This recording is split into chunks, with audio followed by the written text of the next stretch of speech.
Assalamualaikum warahmatullahi wabarakatuh. Perkenalkan, nama saya Nurul Atika, saya dari kelas B dengan NIM A251240114. Baik, di sini saya akan membahas soal UTS Kinetika Kimia. Baik, kita langsung saja masuk ke soal nomor 1 yang dimana pada poin A, jika atom BA dipanaskan dalam oven sampai 510 derajat Celcius, berapakah kecepatan rata-rata atom BA, kecepatan akar kuadrat rata-rata atom BA, dan kecepatan rata-rata paling mungkin atom BA. Yang dimana AR dari BA itu berjumlah 137,34. Nah, pada poin B, hitung juga laju bebas rata-rata frekuensi tumbukan dan rapatan tumbukan atom BA tersebut. Jika volume oven 60,0 cm3, tekanan uap BA pada 510 derajat Celcius adalah 75 torr, dan diameter tumbukan atom BA berjumlah 580 pm. Baik, di sini kita langsung saja ke jawaban yang pertama. Yang ditanyakan yang pertama itu adalah kecepatan gas. Diketahui bahwa T itu adalah suhu 510 derajat Celcius sama dengan 783 Kelvin. Masanya yaitu 137,34 gram per mol. Jika kita ubah ke kilogram per mol, maka menghasilkan 13.734 kg per mol. Nah, nilai R-nya itu sama dengan 8,314 Joule per mol. Nah, kita masuk ke nomor 1, yang dimana kecepatan rata-rata. Baik, sebelum kita mengerjakannya, kita harus masukkan rumus terlebih dahulu, yang dimana V rata-rata sama dengan akar dari 8 RT per PM. Nah, di sini langsung saja kita masukkan nilai-nilai yang terdapat pada soal tadi yang telah diketahui, bahwa V rata-rata sama dengan 8 dikali dengan 8,314 dikali dengan 783 Kelvin tadi, lalu dibagi dengan Pi, dan dikali lagi dengan 0,13734 menghasilkan 346,3 meter per sekon.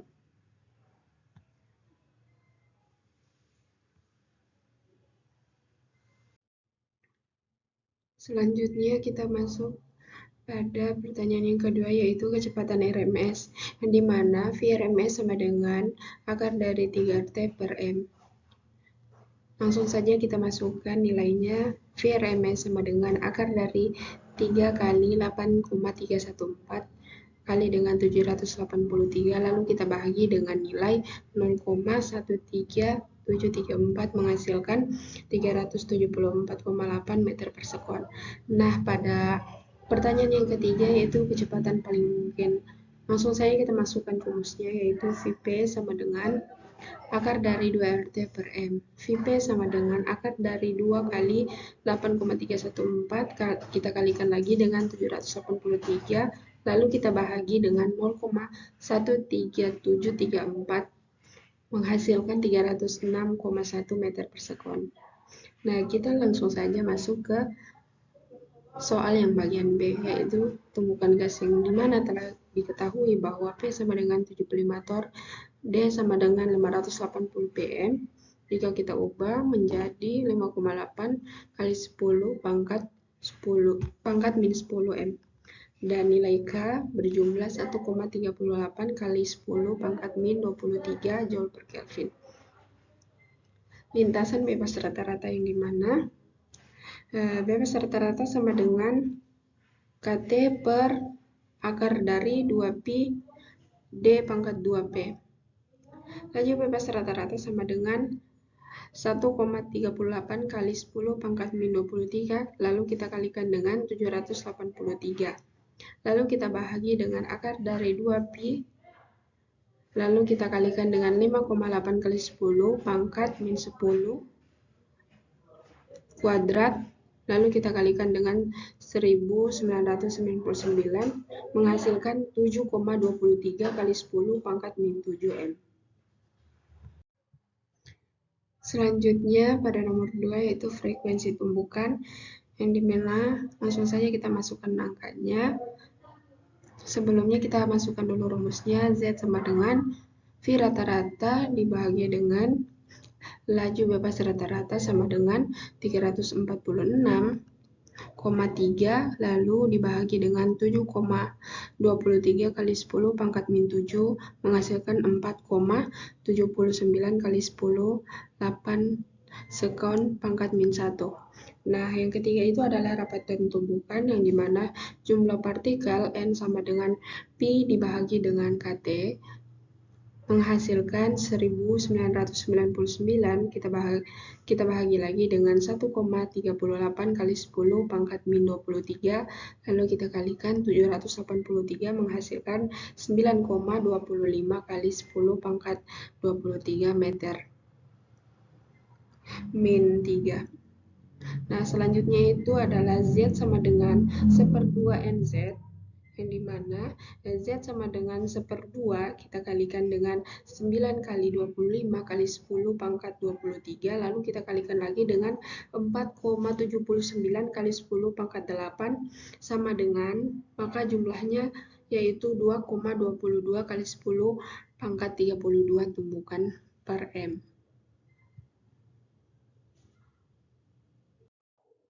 Baik, teman-teman, di sini kita masuk soal yang kedua. Dari Hibbert dan Mark memberikan data berikut untuk penguraian fase uap etilen oksida menjadi metana dan karbon dioksida pada 414,5 derajat Celcius. Di sini teman-teman bisa lihat sendiri tabelnya, yang dimana dari data tersebut tentukan orde reaksi, tetapkan laju reaksi lengkap dengan satuannya. T1/2, T7/8, T31/32. Nah, di sini jawabannya yaitu yang pertama adalah dasar teori dan penentuan tekanan parsial atau PA. Nah, di sini kita tentukan dulu reaksi yang terjadi, yang dimana reaksi yang terbentuk adalah C2H4O menghasilkan CH4 ditambah CO. Pada T sama dengan 0, tekanan total adalah tekanan awal reaktan, yang dimana P0 sama dengan 116,51 mmHg karena 1 mol gas reaktan menghasilkan 2 mol gas produk. Maka hubungan tekanan parsial reaktan PA dengan tekanan total P total adalah PA sama dengan 2 P0 dikurang dengan P total.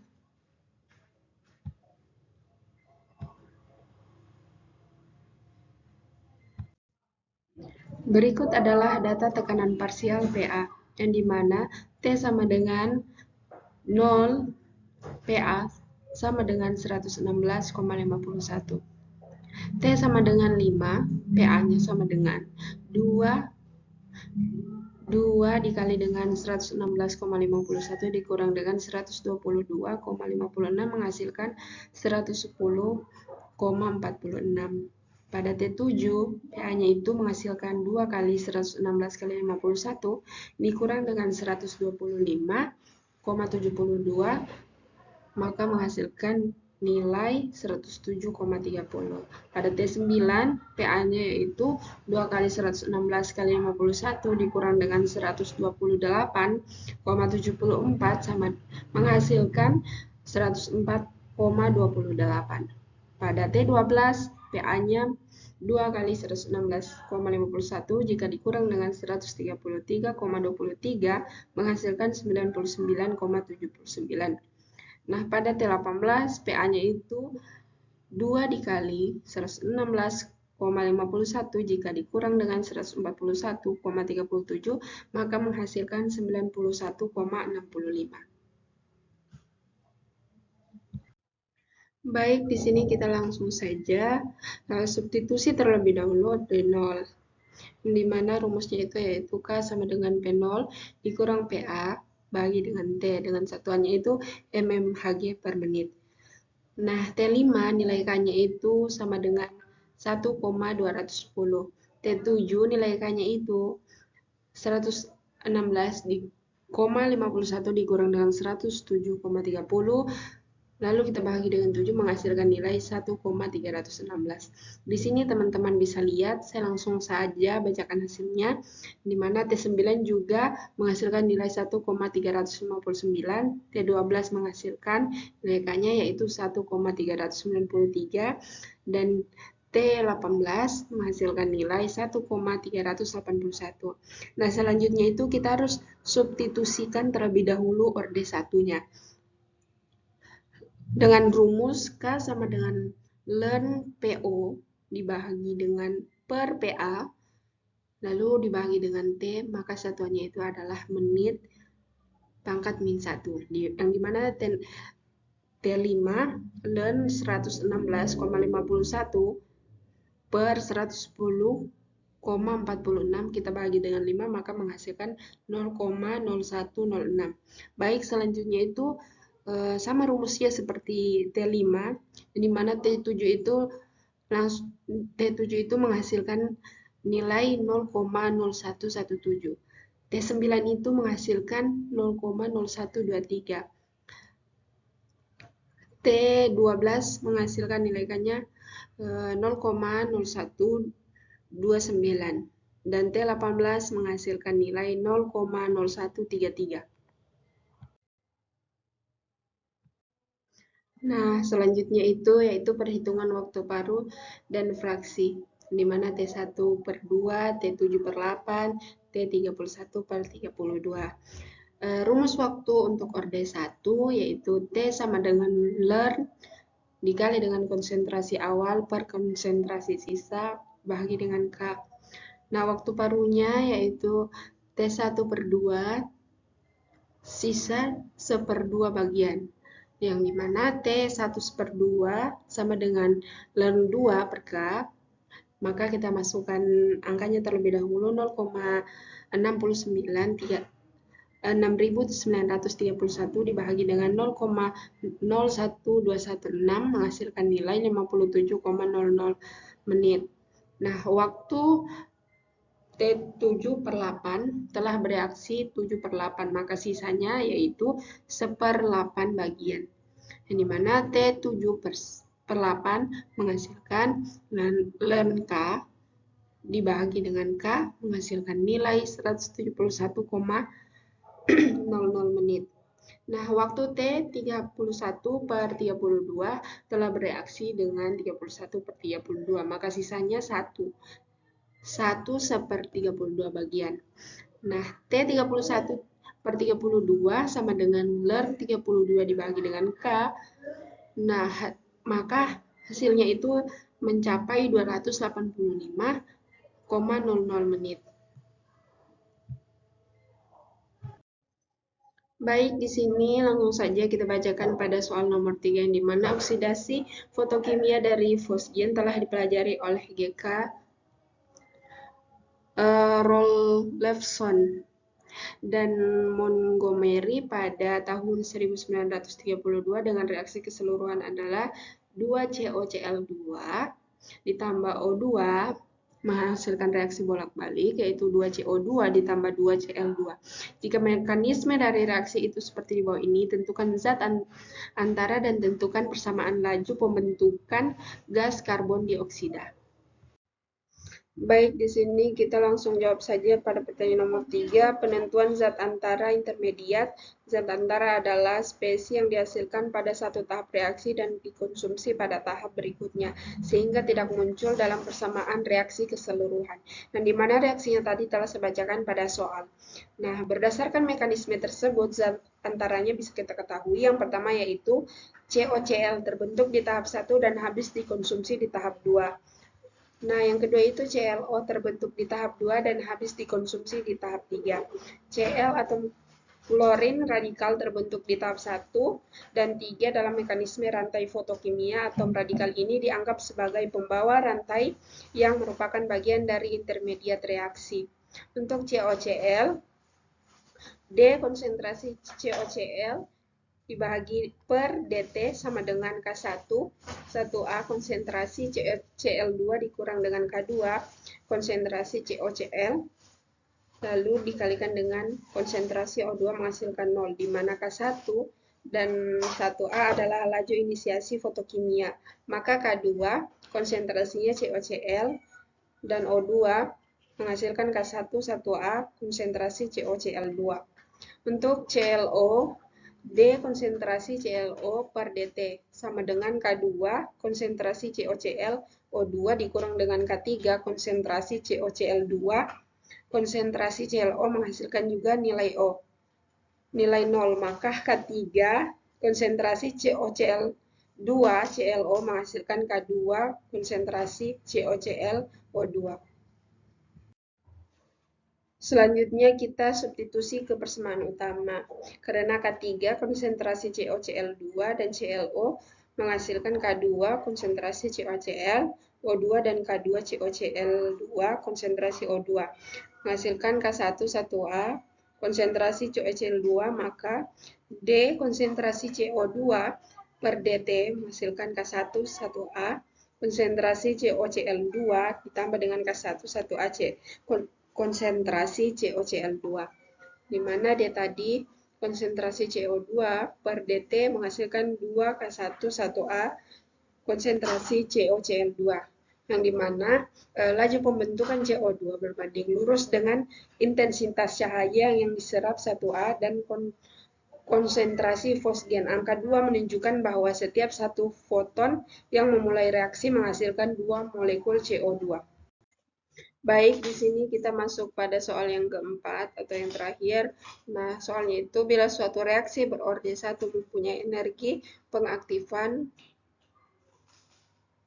124,500 Joule per mol dan untuk persamaan K, AE pangkat min EA per RT. Nilai A adalah 6 kali 10 pangkat 14 detik. Pada suhu berapa reaksi mempunyai waktu paruh sebesar A 60 menit dan B 20 hari. Nah, di sini kita ketahui dulu bahwa orde satunya itu 1, energi aktivasinya itu 124,500 Joule per mol, faktor eksponensialnya itu 6 kali 10 pangkat 14 detik, konstanta gas R sama dengan 8,314 Joule per mol. Rumus lajunya yaitu K sama dengan AE pangkat min EA per RT atau ln K sama dengan ln A dikurang dengan EA per RT. Hubungan K dan T 1 per 2 orde 1, rumusnya itu K sama dengan ln 2 per T1 per 2 menghasilkan 0,693 per T1 per T2. Nah, di sini kita masuk pada poin A. Untuk waktu paruh T1 per 2 sama dengan 60 menit. Kita ketahui terlebih dahulu konversi satuan waktu ke detik T1 per 2 sama dengan 60 kali 60 menghasilkan 3600 detik. Dan yang kedua itu hitung nilai konstanta laju dengan K sama dengan 0,693 per 3600 sama dengan 1,925 kali 10 pangkat min 4 detik. Lalu kita substitusi ke persamaan Arrhenius untuk mencari T. Ln 1,925 kali 10 pangkat min 4 sama dengan ln kali 6 kali 10 pangkat 14 dikurang dengan 124,500 per 8,314 kali dengan T. Nah, di sini hasilnya min 8,555 sama dengan 34,028 dikurang dengan 14,974,74 dibahagi dengan T.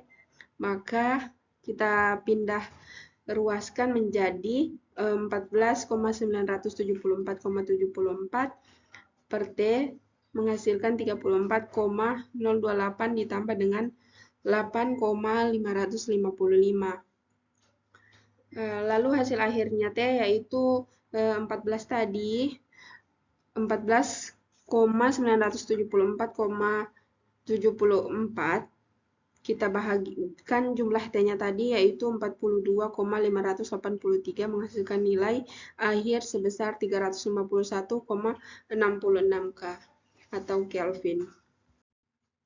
Nah, pada poin B, di sini kita harus mencari untuk waktu paruh T1 per 2 sama dengan 20 hari.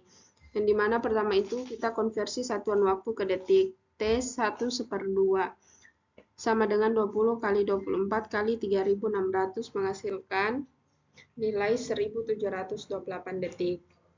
Lalu kita hitung nilai konstanta laju.